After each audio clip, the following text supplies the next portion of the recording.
আসসালামু আলাইকুম। ওয়ালাইকুম আসসালাম। ভালো আছেন ভাই? ওয়েলকাম টু এসএমএস ইনফোতে। ধন্যবাদ। আলহামদুলিল্লাহ ভালো আছেন? শাকিব সাহেব, আজকে আমরা কি দেখব? আজকে আমাদের কাছে নতুন মডেল একটা গাড়ি আসছে, টয়োটা বক্সি 2022 মডেলের, যে এসজেড প্যাকেজে, এবং এসজেড প্যাকেজটায় বেশ ভালো কিছু ফিচার চলে আসছে। 2022 মডেল থেকে বক্সির ফুল লুকটাই চেঞ্জ। বক্সের আগের যে সমস্যাগুলো ছিল, যে গ্রাউন্ড ক্লিয়ারেন্স কম ছিল, বডি বেজে যেত, সেগুলো কি এখন নাই আর? এখন গ্রাউন্ড স্পেস অনেক ফ্রি, এবং লং ড্রাইভের জন্য লং ড্রাইভ এবং সিটি দুটোটাতেই আপনি খুব কমফোর্টফুলভাবে ড্রাইভ করতে পারবেন। আচ্ছা, এটা হচ্ছে হাইব্রিড গাড়ি। আমরা যদি সামনে থেকে আসি, এটা ইন্ডিকেটর লাইট, এটা ইন্ডিকেটর লাইট। আচ্ছা, indicator LED light. LED light. এটা হলো হেডলাইট। এটা কি প্রজেকশন? না, এটা প্রজেকশন না। এখানে খুব চমৎকার একটা ফ্রন্ট গ্রিল আমরা দেখতেছি। হ্যাঁ, ফ্রন্ট গ্রিল থেকে এটা কি যে কিটটা লাগানো, এটা কি আপনার এটা স্টার নাকি বিল্ট-ইন? বিল্ট-ইন। বিল্ট-ইন। এটার টয়োটার নিজস্ব বডি কিট, এবং এটার কিন্তু সাকিব সবচেয়ে ভাই। একটা সুন্দর পার্ট আমি বলি, এইটার বক্সিটার কিন্তু লুকিংটা সম্পূর্ণ চেঞ্জ হয়েছে এই এই front grill-এর জন্য। গ্রিলটার জন্য, এবং grill-এর জন্য। লুকিংটা খুব সুন্দর হয়েছে এই গ্রিলটা দিয়ে। আমরা যদি সাইড থেকে আসি, এটা কত ইঞ্চি টায়ার দিচ্ছে? এটার ইঞ্চিটা আমি যদি দেখাই আপনাকে, এখানে দেখবেন এটা 17 ইঞ্চি টায়ার, 205/55 R17। ওকে, এটা 17 ইঞ্চি একটা এটা কি অল সিজন টায়ার? হ্যাঁ, all season tyre. All season tyre. আচ্ছা, এখানে আমরা চমৎকার একটা জিনিস দেখছি, ব্লাইন্ড স্পট নাই বললেই চলে। হ্যাঁ, ব্লাইন্ড স্পট একদমই নেই। আপনাকে এটা আরও একটু সুবিধা দেয় এই কারণে যে এই অংশটুকু যদি কোনো ড্রাইভার চায় যে আমি ডান সাইড থেকে আমি বাম সাইডে যেতে চাচ্ছি, এবং ইউটার্নের ক্ষেত্রে এই অংশটুকু আপনাকে বেশ সাপোর্ট দিবে।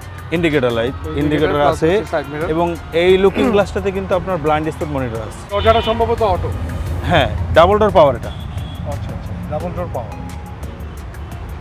ভিতরে বিশাল স্পেস, বিশাল স্পেস। পিছনে ব্যাকলাইটটা খুবই চমৎকার।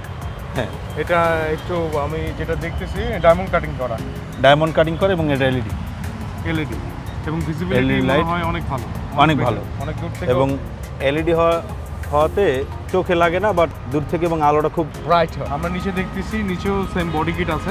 এটা কি ফর শো না এটা? এটা হলো ব্যাক লাইট, এটা হলো ব্রেক লাইট। ব্রেক লাইট কি জ্বলে?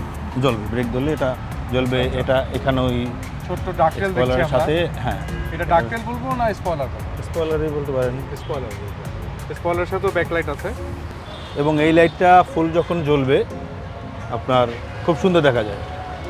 বক্সি আসলে আগের ভেরিয়েন্টটা এত সুন্দর ছিল না। তো এটা তেলের ট্যাঙ্কিটা কত লিটারের? এটা তেলের ট্যাঙ্কি আছে 52 লিটার। অকটেন এটা তো অকটেন প্লাস হচ্ছে hybrid, hybrid plus octane. Hybrid plus octane. সেক্ষেত্রে হচ্ছে আমরা মাইলেজ কেমন পাচ্ছি এটা?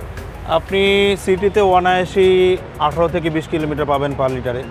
কাকি ভাই, এইটা কি দেখতে পাচ্ছি আমরা? এটা হলো আপনার বক্সির পাওয়ার ডোর।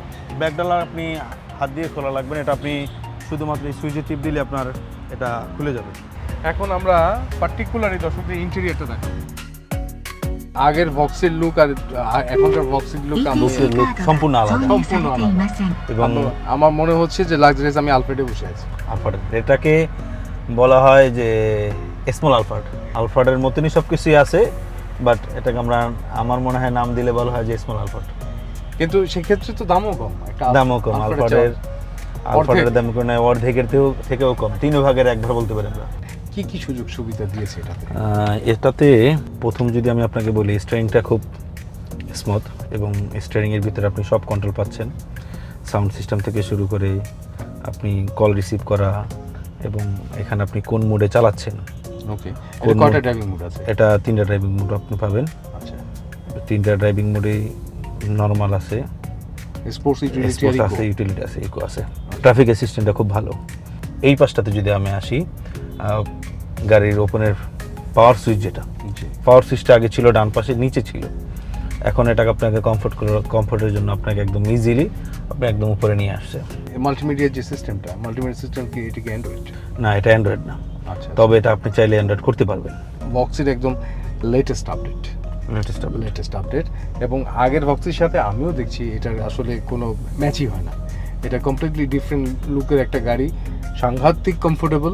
হ্যাঁ, প্যাসেঞ্জার এবং হচ্ছে ড্রাইভারের কথা চিন্তা করে গাড়িটা বানানো হয়েছে, এমন একটা বিষয়। কিন্তু এখানে একটা বিষয় আমি দেখতেছি, যে সেটা হচ্ছে গিয়ারটা সেই পুরান গিয়ারের মতো কেন? এটা কি একটা নেগেটিভ পাস দিচ্ছে বলে আপনার মনে হচ্ছে না? না ভাই, এটা আসলে নেগেটিভ না। আসলে আপনার কাছে মনে হচ্ছে যে ওল্ড শেপে নিয়ে আসছে কেন? না, এটা ওল্ড শেপ না। এটা আপনি যদি বলেন ওল্ড শেপটাকে ওটা মডার্ন টেকনোলজির সাথে একটা অ্যাডজাস্ট করে খুব নতুন একটা শেপ দিছে। আমরা একটু দর্শকদের দেখাতে চাই পিছনের কমফোর্ট জোনটা কেমন। হ্যাঁ, চলুন আমরা পিছনেটা দেখি। সাকিব ভাই, এখন দর্শকদের আমরা পিছনের স্পেসটা দেখাই। পিছনের স্পেসটা আমরা একটু দেখাই। এটার মোটামুটি আপনার যদি কমফোর্ট ফিল করার জন্য একজন ব্যক্তির যতটুকু জায়গা স্পেস দরকার, আলহামদুলিল্লাহ অনেক স্পেস। এবং আপনি লেগ সাইড দিকে স্পেস দেখেন, ড্রাইভার সিটটা অলমোস্ট একদম যতটুকু পিছনে আসা যায় ততটুকুই আছে। তারপরে দেখেন আপনি একদম মোস্ট ভালো স্পেস আছে। এটার সাথে আর একটা স্পেসিফিক আছে, এটা লেগ রেস্ট আছে। আপনি চাইলেই একদম ইচ্ছা করলে আপনি শুয়ে যেতে পারবেন। এটা কি কমপ্লিটলি পাওয়ার? কমপ্লিটলি পাওয়ার। কমপ্লিট। এখানে সুইচ আছে, আপনি সুইচ দিলেও চলে যাবে, এখান থেকে যেতে পারবে। এই সিটটাকে সুইচ আছে, পাশে চাপাই দিলেই এটা একদম খুব ভালো স্পেস পাওয়া যাবে। আমরা দর্শকদের পিছনের জায়গাটা দেখাতে চাই। যে আমি যদি এই পাশেও বসি, আপনি দেখেন এই পাশেও ভালো স্পেস আছে একদম। আপনি চাইলে কমফোর্টভাবেই বসতে পারবেন।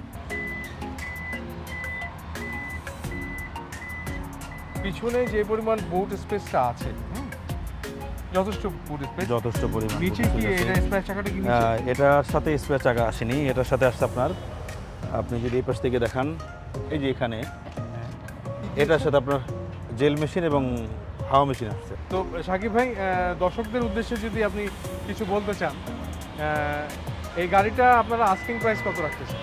এটা আমরা আস্কিং চাচ্ছি 48 লাখ। বর্তমানে করলা ক্রসের চাহিদা বেশ অনেক বেশি। পাশাপাশি হচ্ছে পিয়াস আছে। আর একটু মিড রেঞ্জের গাড়ির ভিতরে যদি চিন্তা করি তাহলে হচ্ছে টয়োটা এক্সিও। আমি সার্ভিসটাকে প্রায়োরিটি দেই। আফটার সেলস সার্ভিস কিছু আছে, যেমন আমি 2 ইয়ার্স সার্ভিস ওয়ারেন্টি দেই।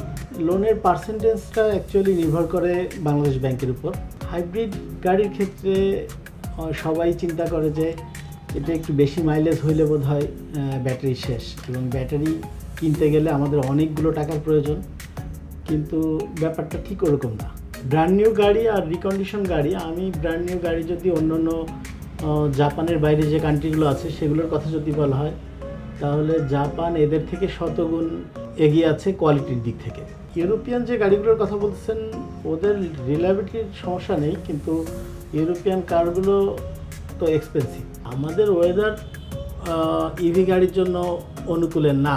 আমাদের কাঠামো উন্নয়ন না করে সরাসরি ইভি নিয়ে আসলাম, কিন্তু আমি চার্জ করতে পারছি না, বা আমি যেখান থেকে আমার সঙ্গে আমি আমার ফিলিংস স্টেশনগুলোতে ওরকম কোনো ব্যবস্থা নেই, তো তখন তো আমি ব্যবহার করে স্বস্তি পাবো না। আমাদের দেশের জনগণের কাছে সহজে গাড়ি পৌঁছে দিতে হইলে এবং একটু কম রেঞ্জে একটু কম প্রাইজের মধ্যে যদি সবার হাতে তুলে দিতে হয়, তাহলে আরেকটু পুরনো গাড়ি যদি আনা যায় তাহলে সেটা সম্ভব। আমরা গাড়ি ইম্পোর্ট করি সাধারণত চিটাগাং অথবা মোংলা পোর্ট দিয়ে। তো আমার কাছে ব্যক্তিগতভাবে আমার কাছে মনে হয় যে দুটোই গভর্নমেন্টের প্রতিষ্ঠান। মোংলা পোর্টে এক ধরনের চার্জ, চিটাগাং পোর্টে আরেক ধরনের চার্জ। আমার কাছে মনে হয় এটা ঠিক না। যেহেতু গভর্নমেন্ট প্রতিষ্ঠান, দুইটা পোর্টের একই রকম চার্জ থাকা উচিত। তারপরে হচ্ছে পোর্টের কথা যেহেতু আসছে, পোর্টে আপনার আমরা কিছু প্রবলেম ফেস করি।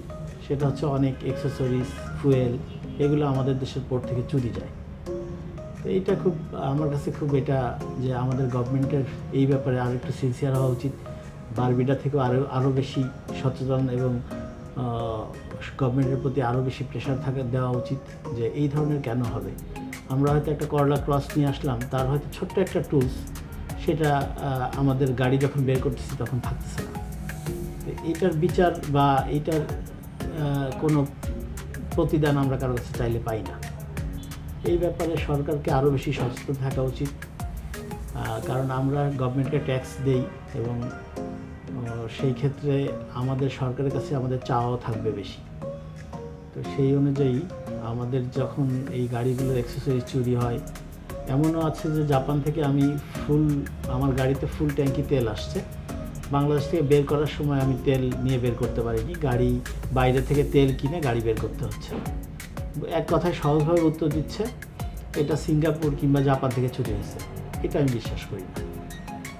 আবার আমার নিজের মেনে নিতেও কষ্ট হয় যে আমাদের দেশের পোর্টগুলোতে এরকম চুরি হবে।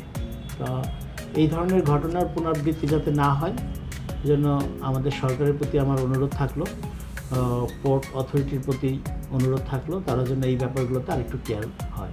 আমরা যদি নিরাপদ না থাকি তাহলে আমরা বিজনেস কিভাবে করব? আমাদের রিসেন্টলি বেশ কিছু ঘটনা ঘটছে, আপনি অবশ্যই জানেন, এবং মানববন্ধন পর্যন্ত আমাদের যেতে হয়েছে। তো এই ধরনের হুমকি বা এই ধরনের অনিরাপত্তা, আমার নিশ্চয়তা, এগুলা অবশ্যই সরকারকে দেখতে হবে। কারণ আমি বিজনেস করতে এসে আমি আমার নিজের জীবনে নিরাপত্তা পাচ্ছি না, আমার কাছে হুমকি আসতেছে, বিভিন্ন ধরনের চাঁদা। এই মাঝে কিছু এরকমও ঘটনা ঘটছে যে টেস্ট ড্রাইভের কথা বলে গাড়ি ছিনতাই করে নিয়ে চলে গেছে। তো এই জন্য আমাদের দেশের প্রশাসনিক দিক থেকে আরও বেশি স্ট্রং থাকতে হবে, আমাদের নিরাপত্তা নিশ্চিত করতে হবে।